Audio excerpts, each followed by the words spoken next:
Saya Verina Febriani dengan NIM 11780300201 dari kelas Sosiologi E. Pada video kali ini merupakan ujian tengah semester pada mata kuliah Sistem Pendidikan Indonesia. Soal yang nomor 1 menjelaskan tentang apa yang saya ketahui tentang sistem pendidikan Indonesia. Sistem pendidikan Indonesia atau sistem pendidikan nasional merupakan keseluruhan komponen pendidikan yang saling terkait secara terpadu untuk mencapai tujuan pendidikan nasional.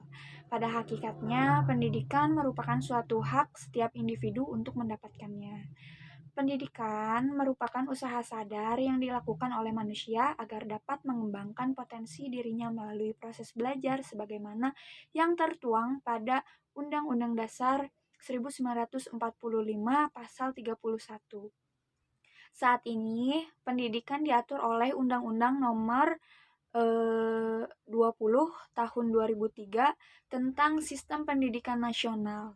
Ada 3 penyelenggaraan pendidikan, yaitu formal, seperti sekolah pada umumnya, SD, SMP, SMA, perguruan tinggi. Adapun non-formal yang bersifat seperti pendidikan taman kanak-kanak atau TPA. Yang ketiga ada informal, yaitu kegiatan belajar mandiri. Jenjang pendidikannya itu terbagi menjadi pendidikan dini, pendidikan dasar, pendidikan menengah, dan pendidikan tinggi. Usia wajib belajar yaitu sampai 12 tahun. Indonesia. Yang pertama berlandaskan pada filosofis, di mana landasan yang berkaitan dengan makna hakikat pendidikan, yang berusaha menelaah pokok dari masalah, yaitu seperti apa itu pendidikan, mengapa pendidikan itu diperlukan, apa yang seharusnya menjadi tujuan pendidikan. Yang kedua yaitu dasar sosiologis, di mana secara sosiologis pendidikan merupakan suatu proses interaksi antar dua individu bahkan dua generasi yang mungkin generasi muda untuk mengembangkan dirinya. Kemudian ada landasan kultural. Kebudayaan dan pendidikan mempunyai hubungan yang timbal balik sebab kebudayaan diwariskan dan dikembangkan dijalankan dengan pendidikan. Yang keempat, landasan psikologis, di mana pemahaman peserta didik utamanya berkaitan dengan aspek kejiwaan, merupakan salah satu kunci keberhasilan pendidikan.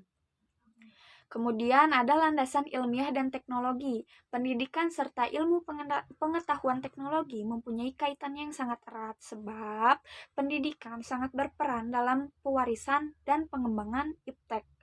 Yang selanjutnya, yang keenam, ada pada landasan yuridis, yaitu berlandaskan pada Pancasila, Undang-Undang Dasar 1945, dan Undang-Undang Sistem Pendidikan Nasional.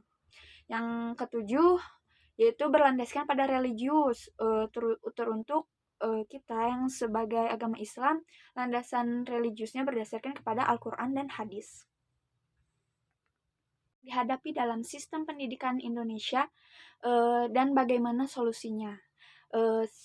Dalam sistem pendidikan Indonesia sudahlah sangat bagus, tetapi tidak sedikit sekolah mengenai perihal kurikulum yang distandarisasikan, tetapi pada realisasinya pemerataan atau sarana prasarana di setiap sekolah itu berbeda fasilitasnya. Itulah yang menjadi suatu masalah karena pendidikan merupakan prioritas dalam pembangunan bangsa ini. Untuk solusinya ada lebih baiknya untuk pemenuhan kurikulum atau standarisasi kurikulum, kita bisa melihat dari sesuai dengan apa yang dibutuhkan oleh sekolah dan wilayah tersebut. Pendidikan.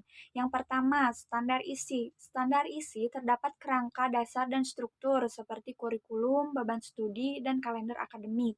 Yang kedua, standar kompetensi kelulusan, di mana pedoman penilaian atau evaluasi dalam penentuan kelulusan anak, seperti minimal satuan. Yang ketiga, standar proses pendidikan. Proses belajar memberikan ruang kreativitas, inisiatif, dan kemandirian sesuai dengan minat dan bakat. Standar keempat yaitu standar sarana prasarana. Semua satuan pendidikan formal harus dilengkapi dengan berbagai media pendidikan seperti peralatan, infrastruktur. Pada standar yang kelima yaitu standar manajemen atau pengelolaan. Aturan manajemen untuk unit pendidikan, pengelolaan oleh pemerintah daerah, manajemen oleh pemerintah pusat. Yang keenam, terdapat standar pembiayaan pendidikan, yaitu di mana yang pertama standar investasi, yaitu untuk sarana prasarana seperti bangunan sekolah dan lain-lain. Kemudian biaya operasional meliputi gaji guru seperti yang lain-lain. Biaya personal di mana biaya pendidikan yang harus dibayar oleh siswa. Yang ketujuh, standar penilaian pendidikan mencakup penilaian belajar oleh pendidik, hasil belajar dari kesatuan pendidikan, dan penilaian hasil belajar oleh dan penilaian hasil belajar oleh pemerintah. Yang kedelapan, terdapat standar pendidikan dan tenaga kependidikan. Pendidik atau guru harus memiliki kualifikasi akademis dan kompetensi sebagai agen pembelajaran sehat jasmani dan rohani, seperti harus memiliki ijazah atau sertifikasi sesuai keahlian. Ada pendidikan yang keindonesiaan agar mampu mengangkat kearifan lokal yang kita miliki untuk bersaing di tingkat global. Jelaskan dan apa contohnya? Saya akan memberikan dua contoh di mana tentang bahasa dan kebudayaan.